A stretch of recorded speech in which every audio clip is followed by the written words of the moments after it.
One of the main thoughts going into that record was we have to be heavier than Vulgar. This has to be a heavier record.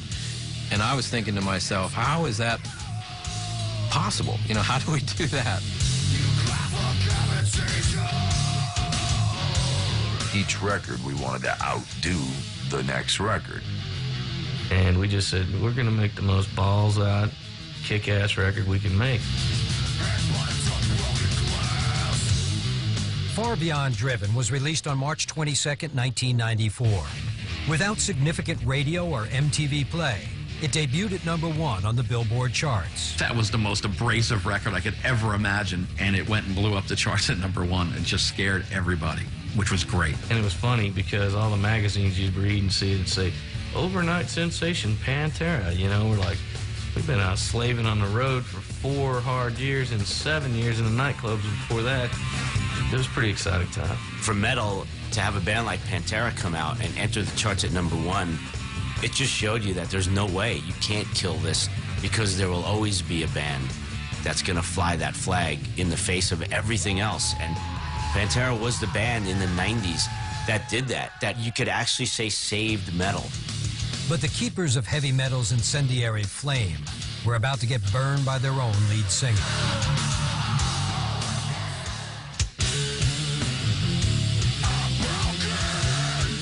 On the road promoting Far Beyond Driven in 1995, Philip Anselmo began distancing himself from the band. He would just start freaking out about stuff, and nobody would know why. One night we were playing a sold-out show in Hamburg, and he didn't get the reaction that he wanted out of the crowd, and he just comes back there and says, "F*** y'all, I quit." You know, obviously he didn't quit, but this is when things started really going sideways, you know. I can recall Daryl calling me and saying, "Look, I don't know what's going on with this dude, but..." You know, and of course everybody kind of thinks, well, you know, maybe it's the fame thing going to your head. Anselmo attributes his erratic behavior to chronic back pain caused by years of violent on-stage performances. It causes isolation. It causes your entire lifestyle to change. And at that point, Pantera was gigantic, and I had a job to do. Through pharmaceuticals or anything to get me up on that damn stage and desperately not feel that pain. I would drink an entire bottle of Wild Turkey before we went on to just be numb, which of course was affecting my performances and putting some worry into the band, you know? But the band's separation anxiety would only deepen as their singer began treading a dangerous narcotic path. Next, Philip's dance with death. This nurse leaned over and said to me, "Welcome back to life. You overdosed on heroin." When Behind the Music continues. It's incredible to play a show like this in front of all you people. By 1995, Pantera was the heaviest metal band in the world. Propelled by guitarist Dimebag Daryl's frenzied fretwork, the Texas outfit's bone-rattling brand of musical mayhem shook the senses of millions of delirious fans. When you buy a Pantera record, you're going to get bludgeoned, you know what I mean?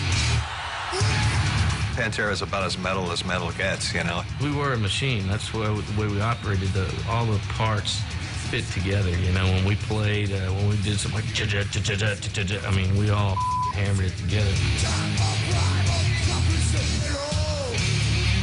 But on stage, the Pantera machine was showing signs of malfunctioning. As the crowds grew larger, singer Philip Anselmo became increasingly unpredictable. Initiative out there. He wouldn't treat the fans with any respect, wouldn't treat us with any respect. Quit making all the stupid noise. Just, you didn't want to be around him. He was a miserable person, you know? I could get the ground to crack in half and have everybody dive into it. You know, yeah, I could tell people to take off all their clothes and have an orgy on the floor, and they would do it, you know? Phil had a lot of opinions, and I would just listen to what he was saying, and I would say, oh, jeez. I got a big mouth and a big so big choice. Get the lawyers on the phone. There's going to be a riot. The politics. We're Just as Pantera was scaling their greatest heights, Anselmo was hitting bottom. Burdened by agonizing back pain, the singer's erratic antics threatened to take down America's toughest band. You never knew what Phil was going to get on stage. Some nights you'd get the Bulldog, and other nights you'd get the dude on 12 Somas or whatever he was on and laying on his back screaming in the mic. You know, it was embarrassing. He always complained about his back. We all told him all the time, get x-rays, go to the doctor, let's get it fixed so we can get on with this, and he never would. They wanted to fuse the discs from the front, cut a piece of my hip out to use the actual bone as the cartilage part. And I was like, well, what's the recovery time on something like this? Oh, well, it's going to be about a year and I'm like, a year and a half? No way, man. I've got work to do. To maintain Pantera's frantic pace, Philip dabbled with more dangerous solutions for his perpetual pain. I was really turned on to heroin. I realized that it would numb me out so much that the pain was gone. And that's like putting a Band-Aid over cancer. As the drugs dulled Philip's pain, he continued to isolate himself from the band. During the recording of 1996's The Great Southern Trendkill, Philip cut his vocals in New Orleans, while Dime, Rex, and Vinnie laid down tracks in Texas. He would do his vocals, and then I would bring him back to Texas after 2 weeks, and they would hear him. So there was more of a disconnect between the two. It was the only way we could work at that time. I was unapproachable. My mind was not my own, and it was filled with discord, if anything. It was just real uncomfortable, man. It was just what the fun was gone, you know? The unity that we once had wasn't there. At the time, I didn't know anything about heroin. I had no clue what it was. On July 13th, 1996, an hour after a triumphant homecoming show at the Starplex in Dallas, Texas, Philip overdosed on heroin. His heart stopped beating for nearly 5 minutes. Somebody comes running around the corner and says, Phil's out. I saw him laying on the ground, blue, and people hitting on him and all this, and I was like, damn, dude had heat frustration. Said, no, dude, he OD'd on heroin. I'm like, heroin? You gotta be kidding. No f***ing way, not Phil Anselmo.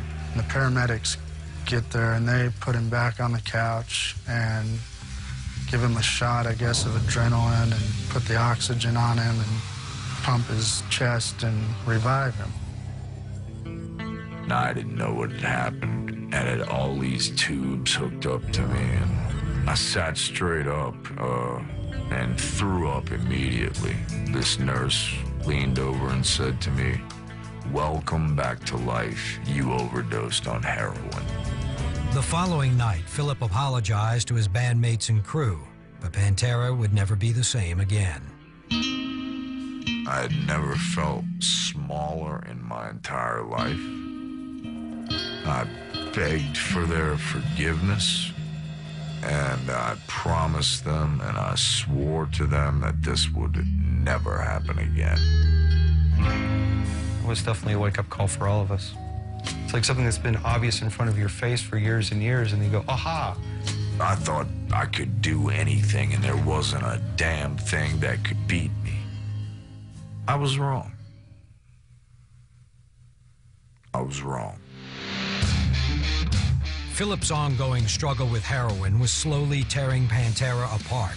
The dude was on a steamroller to self-destruction. I don't think anybody could have helped him. There's a different look in everybody's eye. That inch of doubt that was never there before, the lack of trust. You know, where you going, man? When Phil was on, he was on. Daryl would have never taken that away from him or anything, but he was very embarrassed by him. I relapsed maybe 2 more times, and I felt so guilty afterwards. I was like, why the hell? Why? Philip's struggles turned Pantera into a powder keg. Even vivacious guitarist Dimebag Daryl began tiptoeing around the volatile vocalist. He would even try to be low-key when walking into a room if Phil was there. on purpose. Like he would kind of shadow his own personality just so that it didn't ruffle his feathers. Dime and Vinnie walked on eggshells for way too many years, waiting on that dude, waiting to see what that dude was gonna do, how he was gonna react to a certain situation. The shell-shock band didn't return to the recording studio for 4 years. While 2000's Reinventing the Steel was packed with Pantera's sledgehammer swagger, old tensions resurfaced on the road. Daryl would make an effort to go over before the show to do a shot with him and go check on him after. He was pushing away all the people that really loved him and cared about him. It was the same stuff, the same song list, the same. Once again, the communication was so bad that no one would even go to Phil and talk about changing the set list before a tour started. In late 2001, the band's tour was abruptly cut short by the tragedy of 9/11. They had no idea they had performed together for the last time. Next, a shocking murder in Columbus, Ohio. It was like a real bad movie. None of it seemed real whatsoever. None of it. None of it. When Behind the Music continues. After going full throttle for nearly 2 decades, Pantera hit the brakes in the fall of 2001. But vocalist Philip Anselmo wasn't ready to pull back. He quickly returned to the road with a side project called Down, joined by Pantera bassist Rex Brown.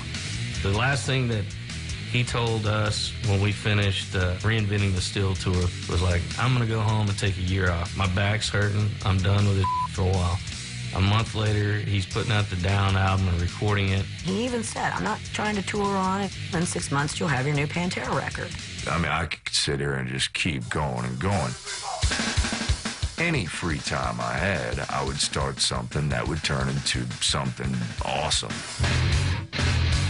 Then he puts out Superjoint, goes out tours for that. Then he does another Down tour, and then another Superjoint record. Okay, this is not what he told us. I mean, how long do we gotta wait around for this thing? With Philip focused on pet projects Superjoint Ritual and Down, Pantera's short break turned into an extended vacation, and for nearly 2 years, the singer remained out of touch with Dime and Vinnie. Can't you see I'm easily bothered by persistence? One step from lashing out at you. You know, we couldn't communicate. Nobody would call us back. We got everybody on the phone here, and we need to talk to Phil, and he would never come to the phone. Never. It was always sleeping in the shower, or there's a hurricane coming, he's got to board the windows up. I mean, give me a break. Are you talking to me? Are you talking to me? No way, punk. They weren't calling me. I don't care what anybody says. And I know that I am just as guilty for not communicating with them. It was every damn body else's fault as much as mine.